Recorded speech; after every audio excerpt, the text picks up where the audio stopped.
Las mujeres pueden caminar seguras en Bogotá.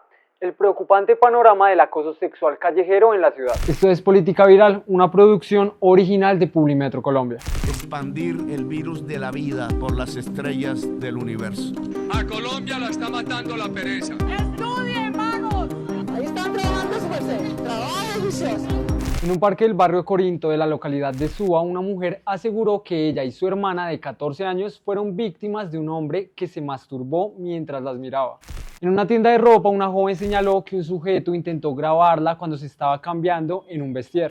En un bus del CID, los pasajeros pusieron en evidencia a otro hombre que estaba viendo pornografía en su celular sin importar que estaba cerca de una menor de edad. Como ven, no hay que esforzarse mucho para recordar los últimos casos de acoso sexual en espacios y establecimientos públicos de Bogotá. Estos no son, por supuesto, casos aislados, pues tienen muchas cosas en común.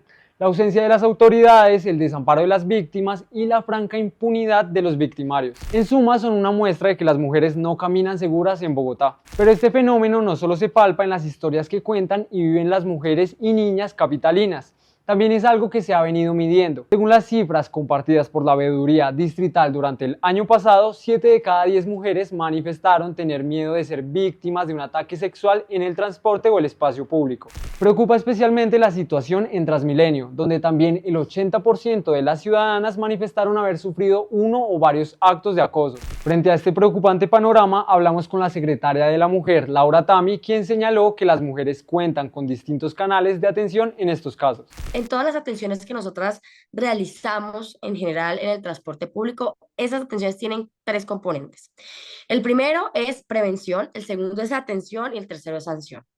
Y en cada uno de esos componentes es clave avanzar para que se vea una estrategia, digamos, en punto de garantizar a las mujeres su derecho a vivir una vida libre de violencias en este espacio. En lo que tiene que ver con la prevención, hemos trabajado en el código TM26. Es un código que tenemos con Transmilenio donde las mujeres pueden acudir al conductor del Transmilenio y él inmediatamente emitir el caso a la Secretaría de la Mujer o inmediatamente a policía para que haga presencia. Esto hace parte de una estrategia de prevención en este espacio. Hemos capacitado cerca de 3.000 conductores de Transmilenio en la identificación de estos casos para la activación. Pero ahí también tenemos una apuesta muy grande en transformación cultural, es decir, son violencias que se han normalizado, nadie sabe bien qué es una violencia en el transporte público y entonces hay que poder hablar de eso y hay que poder además también decir cómo se activan esos terceros en esa misión que tenemos. Lo segundo es la atención. ¿Cuántos, Dime. para tener claridad sobre el dato, cuántos conductores de Transmilenio hay y sobre esos 3.000 que han capacitado? O más o menos. Nosotros hemos capacitado 3.000, nosotros hemos capacitado 3.000 el año pasado, superamos la meta de todo el cuatrenio anterior en capacitación de conductores solo en un año. Y este año vamos por otra meta importante de cerca de 7.000 capacitados este año en Transmilenio. Bueno, hemos hecho esto. Lo segundo son las atenciones. En las atenciones tenemos a las duplas psicojurídicas que tenemos en la Secretaría, tenemos el 100% de los casos remitidos y otro punto importante es la sanción legal, como sabemos. Acoso usualmente se tipifica como injuria por vía de hecho y eso hace que mientras activamos pues toda esta denuncia en el sistema penal, algunas mujeres en su mayoría desistan de esa denuncia por este tipo de acosos.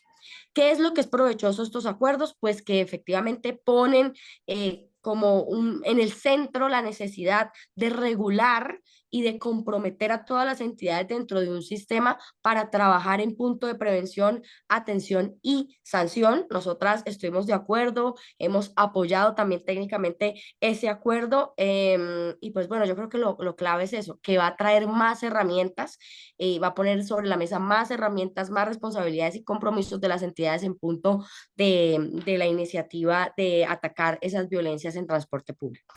La Secretaría de la Mujer también estuvo colaborando con un proyecto de acuerdo radicado en el Consejo de Bogotá que busca atacar el acoso sexual callejero y facilitar las rutas de atención para las víctimas de este fenómeno. Así lo señaló la concejala del Pacto Histórico, Heidi Sánchez Barreto, quien también habló con Publimetro. Pues finalmente la administración inicialmente, bueno, nos dio un concepto negativo, pues digamos que tienen razón en el sentido de que no podíamos modificar el código de policía bajo esta iniciativa normativa.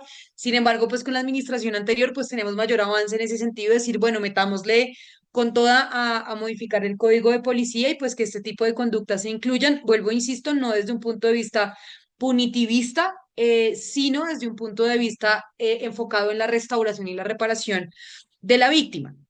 Entonces, finalmente, bueno, imagínate que después dicen, listo, bueno, quítanlo del código de policía, entiendo, pues para que no me petaran el proyecto de acuerdo después, pero resulta que después, dentro de ese concepto, quitan una serie de medidas que estaban enfocadas en la prevención, que son medidas que se pueden tomar desde la administración distrital. Ejemplo, ya te voy a poner ejemplo. Digamos que desde la Secretaría de Gobierno se ponga señalización en algunas zonas de la ciudad para prevenir el acoso. O sea, ejemplo en el transporte público, ejemplo a la entrada de los centros comerciales, ejemplo a la entrada de los lugares donde hay venta de alcohol. Quitaban, por ejemplo, el tema y en establecimiento de acceso público, o sea, no solamente en el espacio público, sino, o sea, es que es evidente que es que nosotras hay lugares que son de acceso público en los cuales estamos siendo víctimas de acoso sexual y no solamente entiéndase por acoso el piropo, sino el tema de grabaciones, manifestaciones con fines sexuales indebidas, sin consentimiento, que se ubicaban dentro de ese, pues ese ámbito de aplicación. La concejala también manifestó preocupación por las cifras de violencia contra la mujer que se presentan en Bogotá e hizo especial énfasis en los feminicidios. La verdad, yo estoy bastante preocupada. Eh, Recientemente nosotras hicimos un debate de control político en el Consejo de la Ciudad, donde relacionábamos el aumento de ciertos delitos en materia de violencias basadas en género. Entonces, por ejemplo, imagínate, o sea, hubo 84 feminicidios en el año 2024, o sea, un 45% más que en el año 2023.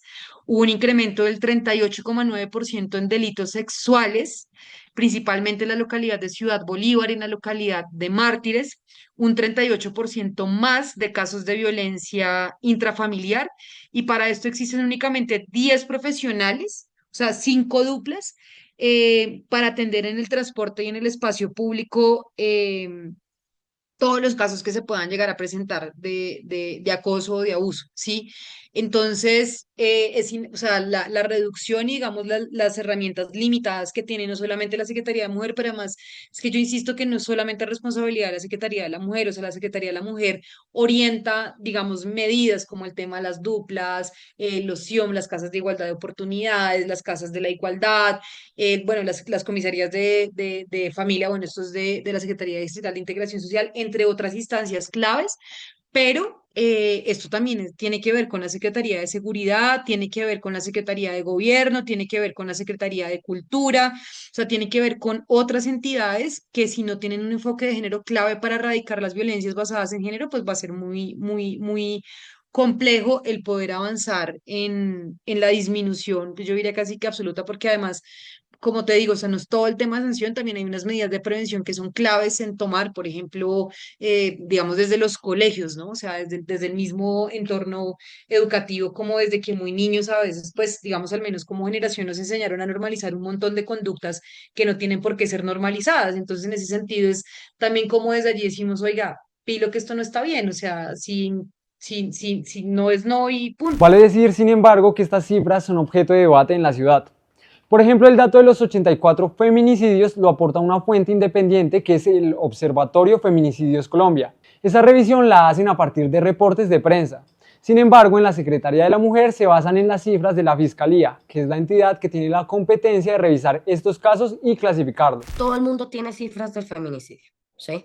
O sea, hay muchas cifras de feminicidio y hay que ver cuáles son las fuentes de esas cifras y cuál es la metodología que cada uno tiene para llegar a esa cifra, ¿sí? Los observatorios, por supuesto, que hacen una excelente labor, digamos, recogen la información de las localidades, revisan las noticias y en esa revisión in situ de las noticias dicen esto es un feminicidio y esto no, ¿sí? Por supuesto que nosotros somos la institución y la entidad que tiene por competencia en el país calificar los delitos es la Fiscalía General de la Nación, ¿sí? La Fiscalía General de la Nación, ante una noticia criminal, decide si va a juicio con un asesinato de mujer o un feminicidio. En ese sentido, la Fiscalía General de la Nación en 2023 tipificó como feminicidios 25 feminicidios en la ciudad. El año pasado fueron 23 feminicidios tipificados por la Fiscalía. Nosotras somos conscientes, digamos, y hacemos, y ahora tenemos una línea de acción desde el año pasado de representación de víctimas indirectas. Cuando conocemos estas noticias, llamamos a las víctimas indirectas y cuando nos dan la representación judicial, nosotras podemos con esas herramientas, ofreciéndole esa representación, ir a juicio con la teoría de feminicidio, un poco en contravía quizás de lo que ya estableció la Fiscalía, siempre que nos den a nosotras esa facultad. En ese sentido, el año pasado fueron 3 casos donde la Fiscalía no tipificó inicialmente como feminicidio, pero en la razón de la representación nuestra, nosotras nos fuimos con otra teoría a juicio. Esto para decir que entendemos que la Fiscalía tiene un compromiso con la identificación de los elementos de los feminicidios. Nosotros también firmamos un convenio a 5 años con la Fiscalía, estamos en puntos de atención de la Fiscalía en 12, hemos tenido un trabajo conjunto, pero hay un punto donde sabemos y reconocemos que esa especialidad de nosotras en la representación puede generar una visión distinta. Entonces, no somos ajenas a esto. Claro, hay unos observatorios incluso que he visto que dicen que fueron 100 feminicidios, hay otros que hablan de 84, hay otros que hablan, son fuentes distintas de información, ¿sí? Y lo que finalmente va a dar el número de feminicidios va a ser en un proceso, un juez cuando lo dictamine de esa manera. Nosotras nos adelantamos a la Fiscalía e incluso si nuestras atenciones y tenemos la representación, pues damos una cifra distinta que es cuando no coincidimos en juicio con la Fiscalía.